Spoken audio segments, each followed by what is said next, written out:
Buen día, somos el equipo número 3 del proyecto Apolo. Este, Apolo viene siendo una alternativa barata y accesible para todo el mundo, para sistemas de estudios médicos. Bueno, y como ya se mencionó, que sea accesible para todo el mundo. O sea, básicamente es la premisa de Apolo. El equipo se dividió en dos partes por decisión de nuestro líder de equipo, Alexis Torres. Básicamente se dividió en la parte de software y hardware. Esta parte, la nuestra, es la parte de software, donde básicamente se va a discutir todo lo que tenga que ver con la programación del dispositivo Apolo, toda la parte de atrás. Y la parte de hardware tiene que ver con el tema de los sensores, el PIC y todo lo que es físico, vaya, del hardware. Entonces vamos a hablarles un poco de la parte de atrás del proyecto. Y bueno, va a comenzar mi compañero Alexis a platicarles del código.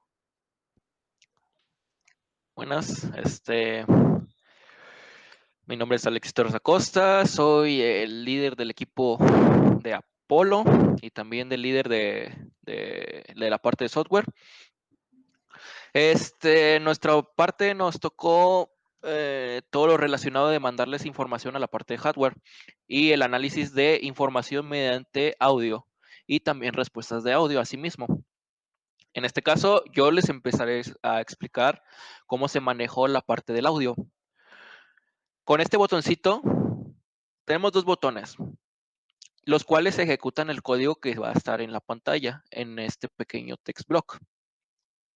Este lo ejecuta directamente lo que está en la pantalla y este botoncito que ahorita que veamos la ejecución verán que tiene un micrófono, hace que toma la parte del audio de nuestro micrófono de la computadora o lo que esté configurado por defecto y se lo manda al programa para luego tener una revisión de lo que o sea, de la instrucción que se le dijo a Apolo. Para esto se hizo una función llamada fromMic. Todo esto se tuvo que hacer, ¿cómo decir? Se tuvo que investigar cómo hacerse. Fue un proceso algo complicado, pero se encontró librerías en Microsoft que nos ayudaban para esto. Se tuvo que crear una suscripción en Azure para usar el servicio. Se tuvo que descargar ciertas librerías, ciertas dependencias que aquí se pueden ver. Bueno, algunas de estas. Esto de aquí es todo lo que se usó. Entre ellas está el reconocimiento de voz y convertirlo a texto. Se usa una configuración. Aquí se le manda qué micrófono, o sea, cuál es el dispositivo de entrada. Recordar aquí en esta parte se le dice un speech config, que esto es la información de la cuenta de Microsoft que se usa y también el servidor al que nos uniremos. Se hace un speech recognizer, que sería el que se encarga de tomar el texto y de tomar la voz y convertirla a texto. Este recognizer es como el objeto que se encarga de hacer todo. Esto ya hace la sincronización y ya luego y nos manda un resultado. Aquí este resultado, este objeto tiene la posibilidad de convertirse a texto, que es lo que hacemos. Creamos un string texto y tomamos el texto que tiene el objeto que nos manda el resultado de lo que se dijo en el micrófono. Luego tomamos ese texto y reemplazamos todo lo que no ocupamos, o sea, todo lo que realmente no se ocupa dentro del programa. Por ejemplo, de que de repente se diga como una pregunta o algo así, o que el programa entienda que es una pregunta, todo eso se borra, acentos, todo eso, todo lo borramos. Los números aquí, por si acaso, de hecho, tal vez no sea necesario ponerlos, o sea, las nuevas versiones de estas dependencias ya toman, en vez de poner el 0, o sea, si dice 0, pone el 0, no pone el número, no pone las letras. Y lo que sí cambiamos, y sí es importante, es tener a los operadores que al decir por, entre, más o más, o sea, de cualquiera de los dos que tome, igual, menos o cualquier cosa que se ocupe dentro de los operadores, se cambia por un operador matemático. Al final, pues mandamos el texto al blog, que sería esta partecita de aquí, este pequeño cuadro. Lo cambiamos y lo dejamos.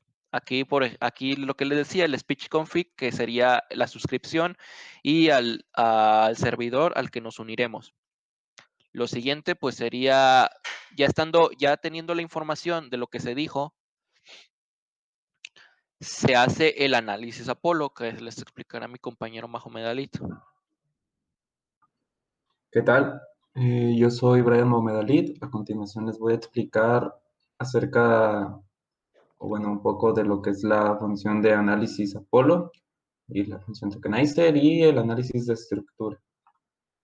En el análisis Apollo es en donde sucede prácticamente toda la magia detrás del proyecto. En esta función lo que vemos es lo siguiente. Primeramente, en el declaramos una variable con el nombre de tamaño, esta para posteriormente utilizarla en otra función. También declaramos una variable que se llama nt, en donde vamos a vaciar todo lo que estaba en el txt block, que ya nos explicó mi compañero Torres, que ahí era en donde se vaciaba todo lo que se había dicho por voz. Después de esto, en una variable llamada entrada, todo lo convertimos a minúsculas. Esto con la finalidad de que más adelante en la función de análisis de estructura, nada más tener que poner las funciones que se van a hacer en minúsculas para no estar batallando con que si empezaba con mayúscula o todas en mayúsculas, etc. Después de ello, creamos un array list de tipo string llamado tokens. Después vamos a crear una variable de tipo de dato de string tokenizer para en este ir vaciando todos los tokens y todas las palabras claves que se dijeron cuando se estuvo hablando por voz o en su defecto cuando se escribió en el pad de texto que tenemos para iniciar, para pasarle las instrucciones a nuestro programa. Dentro del while, lo único que se hace, y en pocas palabras, es que se crea un array list de todos los tokens para posteriormente en el if hacer lo que consideramos en el equipo que es la parte esencial de nuestro programa, que es en el análisis de estructura ir corriendo esta función el if y después y a la par jalar la función de análisis de estructura. ¿Esto con qué finalidad? Si se fijan, en análisis de estructura van dos argumentos que estamos mandando. Si puedes bajar abajo, Torres, por favor. Ahí en análisis de estructura. Ok, ahí está. Lo que tenemos es declarada una variable que es el número de errores. ¿Esto por qué? Porque pensamos que la finalidad y la manera en la que lo estamos realizando es que si no tenemos un error, vamos a realizar la función que anteriormente estábamos viendo ahí arriba, el if. Muy bien, si nuestro if, bueno, en nuestro if, si el tamaño es menor a 1, es decir, si el tamaño de errores que arriba estaba declarado es menor a 1, entonces pues está listo para que el mismo programa te dice inserta la acción que vamos a realizar. Y el contador de errores sumaría 1 y nos retornaría 1. Si en el otro if que tenemos abajo, en dado caso de que el token sea diferente de 0, o sea que no esté en el primer token, que en el primer token no esté la palabra Apolo, entonces nos va a decir error sintáctico, se esperaba la palabra Apolo. ¿Esto por qué? Pues porque nuestro analizador funciona de esa manera. Tenemos que decirle, Apolo mide la temperatura. Apolo suma estos dos números. Siempre debe de llevar la palabra Apolo en número 1. Por eso aquí estamos analizando que si en la lista de tokens que tenemos en la posición número 1 no está Apolo, pues que nos va a decir un error sintáctico. Posteriormente, en el siguiente if, si el tamaño es menor que 2, entonces nos va a decir que es un error sintáctico. ¿Esto por qué? Porque se supondría que no puso ninguna otra palabra para seguir con las instrucciones. Igual se sumaría al contador de errores y nos regresaría el número de errores. Aquí abajo en el switch tenemos todos los cases de las funciones que hace nuestro Apollo, que tenemos, por ejemplo, mide, realiza. ¿Esto por qué? Porque vamos a comparar en cada una de estas, pues que el token que va, por ejemplo, Apollo mide, tiene que coincidir el mide que dijo la palabra con el mide que tenemos aquí. Con temperatura, es así en todos los casos. Aquí también, si nos vamos para arriba, la función en donde teníamos el análisis, el if primero, en análisis de estructura, el primerito, el de arriba que estaba en la primera función. Sí, ahí está. Nos podemos dar cuenta que siempre está verificando que análisis de estructura sea igual a 0, o sea, que no nos regrese ningún error. Si no nos regresa ningún error, entonces todo lo que dijo ya se analizó y nos va a decir, ok, estamos realizando la acción y ahí ya se estaría realizando la acción, que todos estos datos se pasarían al hardware que ya tenemos. En dado caso que nos regrese un valor diferente a 0, entonces nos va a contestar que la acción no es encontrada. Y pues hasta aquí sí sería mi parte. A continuación, mi compañero Fernando nos va a explicar una serie de funciones que aún no tenemos definidas para el proyecto. Bueno, antes de pasar esa parte, también hay que explicar lo de hablar. En esta parte también se tuvo que implementar un reconocimiento, pero ahora inverso, de texto y ahora que hablará la máquina. Para esto se usó una función que se llama hablar. Este código se investigó y se encontró con Google, con los servicios de Google Cloud. Es una librería en línea. Se instancia un cliente, se tuvo que crear un cliente, se tuvo que crear contraseñas, se tuvo que crear un usuario, se tuvo que crear una suscripción, se tuvieron que crear varias cosas, pero al final tenemos nuestro cliente, creamos nuestro sintetizador, creamos nuestros parámetros de cómo va a hablar nuestro Apollo, en este caso. Le decimos que hable en español. Lo intentamos que hablara de México, pero no se soporta el lenguaje de México, habla en un estilo más gallego. Le decimos el género, le decimos que se quede neutral, le decimos que nos dé el tipo de audio que nos muestre, que sea en MP3. Luego le decimos que nos dé una respuesta del audio que nos dijo. Luego le decimos que nos saque el audio y que lo escriba, o sea, que cree el archivo de audio en esta dirección que le dimos. Ya una vez creada la dirección, ya una vez creado el audio, en esa misma instrucción le decimos que lo diga, o sea, al momento en que lo lee, que lee la información, que crea el audio, le decimos, pues dilo de una vez. Y se hace con esto, creamos un player que se usó con con otra librería, investigando ahí entre la comunidad, y se encontró un reproductor de audios de tipo MP3. Lo ejecutamos y nos contesta Polo. Ahorita en una pequeña presentación de unos ejemplos, verán cómo funciona ambas cosas, tanto cómo habla y cómo nos reconoce la voz. Y ahora sí iremos con las funciones extras que tenemos. Ok, bueno, básicamente, sí. Soy Fernando Miramontes Álvarez y voy a hablarles de unas funciones que son de manejo de datos. Es más para arriba, es Torres. No, sí es ahí, mentira. Son 3 funciones que son de manejo de datos.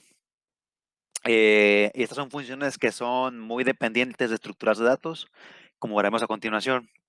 La primera es una función que retorna un string, se llama tu postfijo, y va a recibir un string infijo. O sea que esto lo que va a hacer va a ser una conversión de tipo de notación. Va a convertir de notación infija a notación postfija.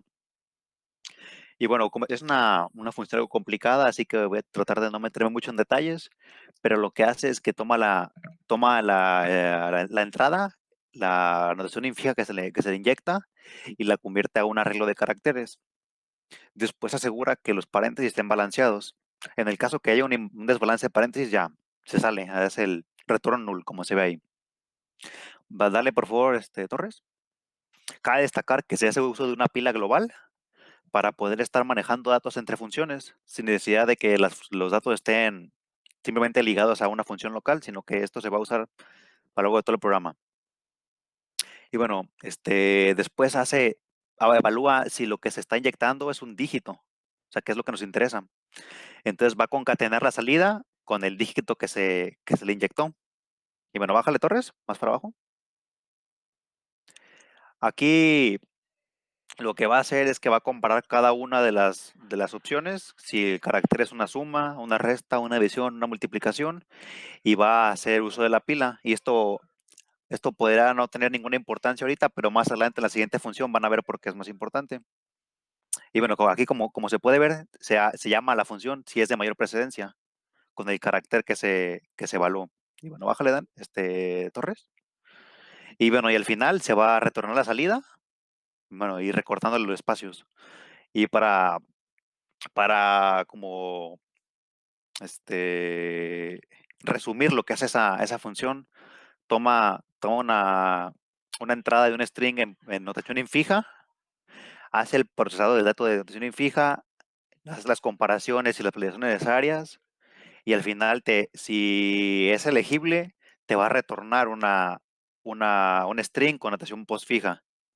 Y bueno, esta es la parte de la que se hablaba, que se va a hacer uso de la pila.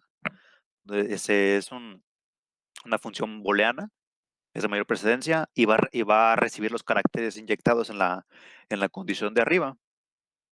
Y bueno, esto lo que va a hacer es que va a estar comparando las entradas de los operadores que se van a estar utilizando en las operaciones.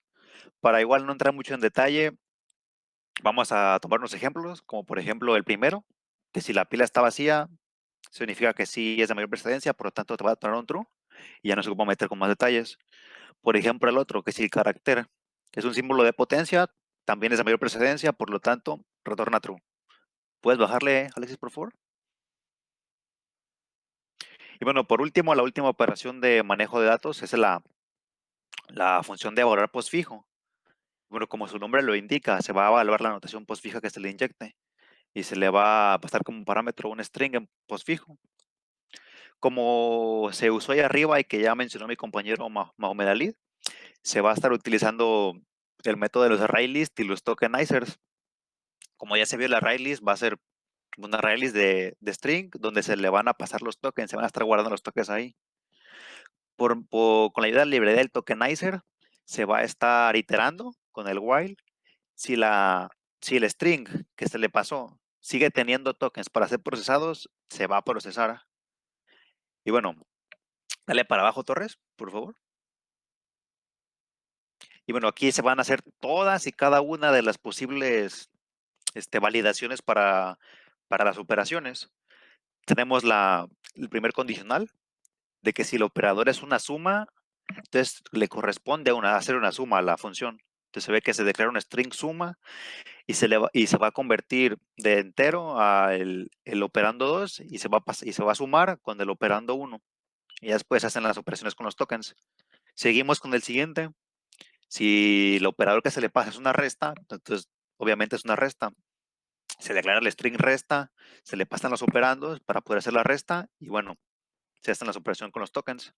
Y así nos vamos a ir con cada una de las operaciones que está disponibles, que es la multiplicación, la división y pues por último la potencia.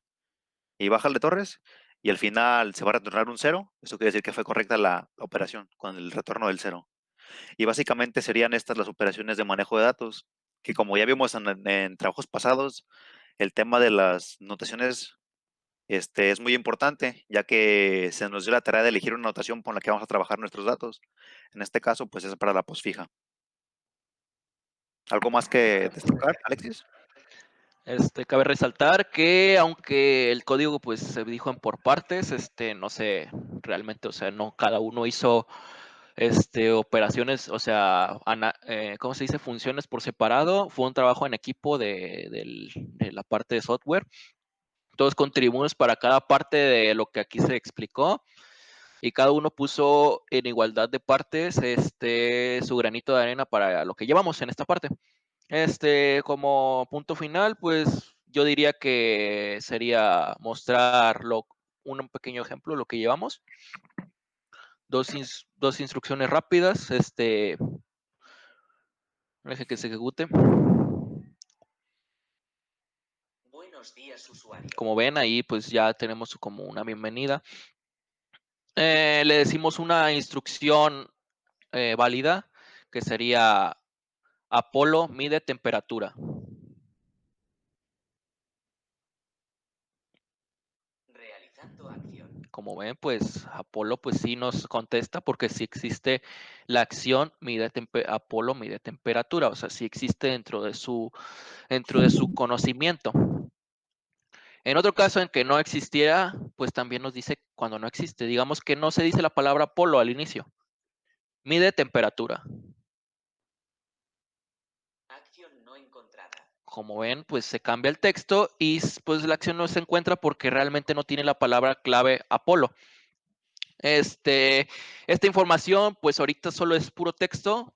Esto se tiene que mandar, se tiene que tomar la información y hacer un análisis todavía o sea, ahorita tenemos ya el reconocimiento de la función, de que sea correcta y de que exista. Ahora tenemos que tomar en cuenta la parte de hardware y mandársela y decirle al hardware qué va a hacer. Yo creo que sería todo por nuestra parte. No sé si quieran agregar algo más. No sé. Yo creo que todo bien por el momento. Creo que todo estuvo bien explicado. Ya sería ver qué es lo que van a hacer nuestros compañeros del hardware también, que conecten los dos trabajos. Y pues si eso sería todo por nuestra parte del equipo de software, sería pues explicamos todo lo referente al código que llevamos actualmente.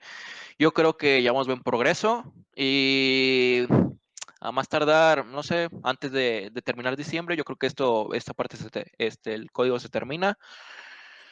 Hay que ver la parte de hardware, cómo avanza. Yo, a lo que he entendido, mi compañero Daniel es el líder de esa parte de equipo y va muy bien también, pero ya eso se los explicará él. Por nuestra parte sería todo Muchas y gracias. pues muchas gracias. Gracias.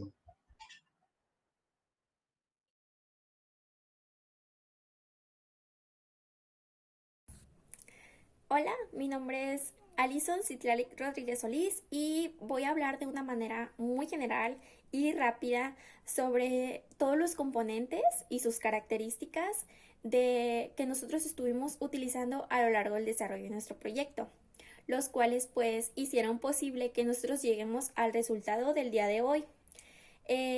La idea pues es hacer mención de todas estas características que tienen estos componentes, los cuales son sensores y pues la placa de desarrollo, que realmente pues sabemos que este proyecto, como ya se mencionó mucho anteriormente, este proyecto surgió precisamente por la situación actual en la que nos encontramos, que es la pandemia. Entonces, nosotros lo que hicimos fue, pues sabemos que la tecnología nos facilita muchísimo las cosas. Lo que hicimos fue investigar y al tener una base, partimos de ahí para su desarrollo. Estuvimos viendo varios ejemplos, incluso de otros proyectos que ya habían sido desarrollados, que nos sirvieron como ejemplo.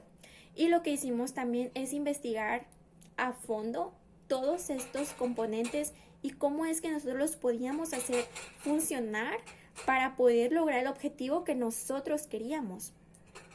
Primeramente, como parte pues introductoria, es muy importante saber qué es un sensor, porque la mayoría de los dispositivos que nosotros usamos fueron sensores precisamente. Entonces, realmente un sensor lo podemos definir de una manera muy sencilla, no es absolutamente nada complejo. Un sensor es simplemente un dispositivo que nos ayuda a captar información del medio que nos rodea. Un sensor nos va a ayudar a medir la temperatura, la presión atmosférica y el ritmo cardíaco. Y pues a continuación voy a presentar cada uno de los dispositivos, componentes que nosotros utilizamos y sus características. El primer sensor que vamos a presentar es el MAX 30102. Este es un sensor que va a incorporar las funciones de pulsímetro y oxímetro en un único integrado, el cual lo vamos a poder usar en conjunto con Arduino para así lograr pues el funcionamiento total. Este sensor incorpora dos LED, uno de espectro rojo y otro de infrarrojo. El funcionamiento de este sensor lo que hace es que se va a poner sobre la piel, ya sea en el dedo o la muñeca, y el sensor va a detectar la luz reflejada y asimismo va a determinar el grado de la saturación. Aquí entra un concepto muy importante que es la pulsioximetría óptica, la cual pues es un método no invasivo que nos va a servir para determinar el porcentaje de saturación de oxígeno en la sangre. Es importante saber también que la sangre oxigenada va a absorber mayor cantidad de luz infrarroja, mientras que la sangre poco oxigenada va a absorber mayor luz roja, y en partes del cuerpo donde la piel es suficiente fina y bajo la que pasan vasos sanguíneos, es posible que nosotros empleemos esta diferencia para determinar el grado de saturación. Este sensor, como ya se mencionaba anteriormente, va a incorporar dos LED, el de espectro rojo y el otro el de infrarrojo, que son los que nos van a ayudar a detectar las funciones que anteriormente ya se mencionaban. El siguiente sensor que nosotros utilizamos fue el MLX90614. Este es un chip de silicio que contiene una fina membrana micromecanizada, la cual está diseñada específicamente para ser sensible a la radiación infrarroja que emite un objeto a distancia. Realmente este sensor posee una etapa de amplificación y digitalización de la señal presente en la membrana. La salida de este sensor es lineal y se va a compensar de acuerdo a las variaciones de la temperatura ambiente.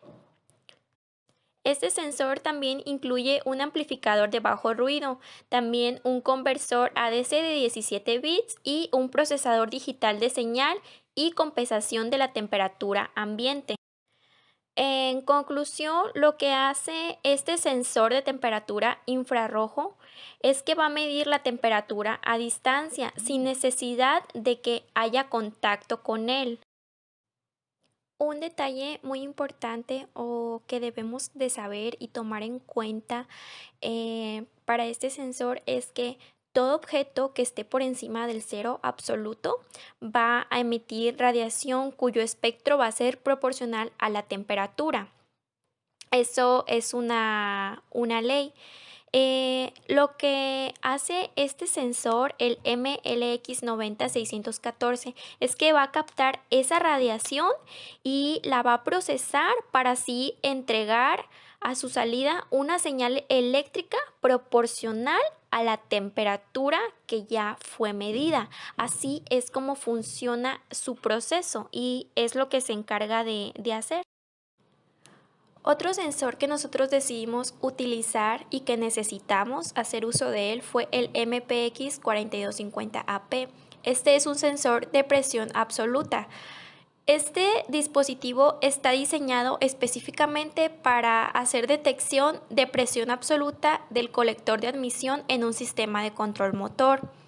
Y especialmente está diseñado y es apto también para sistemas basados en microcontroladores o microprocesadores con entradas que son de tipo analógico o digital, Lo que hace es combinar técnicas de micromecanizado avanzadas. Asimismo, utiliza la metalización de película delgada y procesamiento bipolar para así proporcionar una señal de salida analógica precisa de alto nivel. Cuenta con las siguientes características. Tiene calibración y compensación de la temperatura y acondicionamiento de señal en el chip.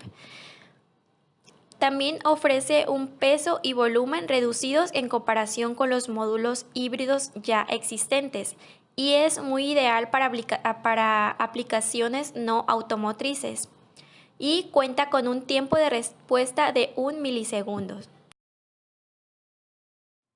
Y por último, y muy importante, tenemos nuestra tarjeta de desarrollo que nosotros decidimos utilizar en nuestro proyecto integrador, la cual es una versión personalizada de la clásica placa Arduino, que en esta edición especial pues contiene 2 procesadores. El primero es un microcontrolador Atmega 2560 y un chip Wi-Fi ESP8266 que contiene una memoria flash de 8 megas. En términos pues generales y sencillos para darnos a entender cómo es que funciona esta tarjeta, es la encargada de procesar el código. Lo que va a hacer es, se le agrega toda la programación de las acciones que hacen los sensores y se le pasa toda la información a través de una conexión micro USB. Cuenta con las siguientes características. Tiene 2 CPU, la Atmega 2560 que es de 8 bits y el ESP8266 con 32 bits y pues su memoria flash de 8 megas como ya se mencionaba anteriormente y por supuesto cuenta con la conexión micro USB que es la que nos va a permitir transportarle la información de los sensores.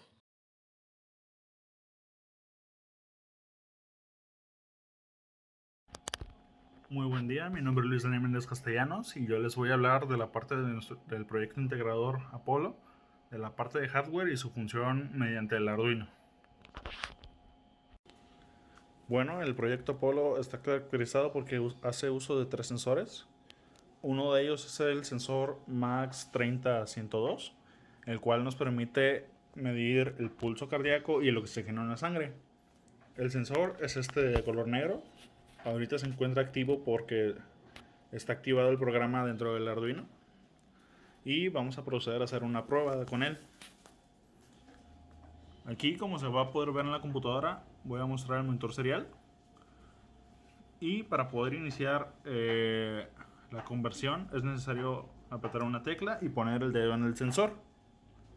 Aquí ya se está realizando la medición, como se puede ver aquí. Y está haciendo la diferencia entre el color rojo y el LED infrarrojo para poder dar los valores. Y se puede ver que ahorita los valores son demasiado erráticos ya que está sacando un promedio de los valores que se van dando. Pero con el paso de esto se va a tener un valor correcto con el paso del tiempo. Como se puede ver, va bajando el ritmo cardíaco y el oxígeno de la sangre se va componiendo. Esto es gracias a la librería que este usa y hace uso de las diferentes funciones matemáticas para poder realizar este cálculo de manera automática. Ahora explicaré el sensor, el MLX 90614, cuál es el sensor de temperatura infrarrojo. Este sensor funciona como las pistolas que se usan actualmente para la detección de temperatura en los negocios y tiene 2 funciones en especial este sensor. Como se puede ver aquí en la computadora, toma 2 lecturas diferentes. Una de ellas es la de la temperatura ambiente y otra de ellas es la de la temperatura del objeto en general. La temperatura ambiente la toma gracias a las características que este sensor tiene. La temperatura del objeto es el objeto que está justo enfrente de él. Como se puede ver, aquí ha variado la temperatura del objeto. Es porque he puesto mi antebrazo enfrente del sensor. Y esto nos permite tomar la temperatura del usuario sin necesidad de hacer los cálculos necesarios, ya que este sensor cuenta con su propia librería para su uso sencillo. Para el proyecto nosotros estaremos usando la lectura de la temperatura del objeto, ya que es la que nosotros queremos para poder tomar la temperatura del usuario. Ahora vamos a explicar el funcionamiento del sensor MPX 4250AP. Y este sensor nos permite medir la presión atmosférica. Pero como nosotros estamos buscando medir la presión arterial, es necesario realizar la conversión de kPa, que es la presión atmosférica, a milímetros de mercurio. Para esto, como se puede mostrar en pantalla, tenemos un valor variante entre 0 y menos 1.6, que es el margen de error de nuestro sensor. Si empezamos a bombear para poder tomar la presión arterial, se ve que va subiendo el valor y hasta que vamos a poderlo tomar como el proceso normal de la presión arterial. Como se puede ver, llegó a 180 y liberamos la presión y empieza a bajar.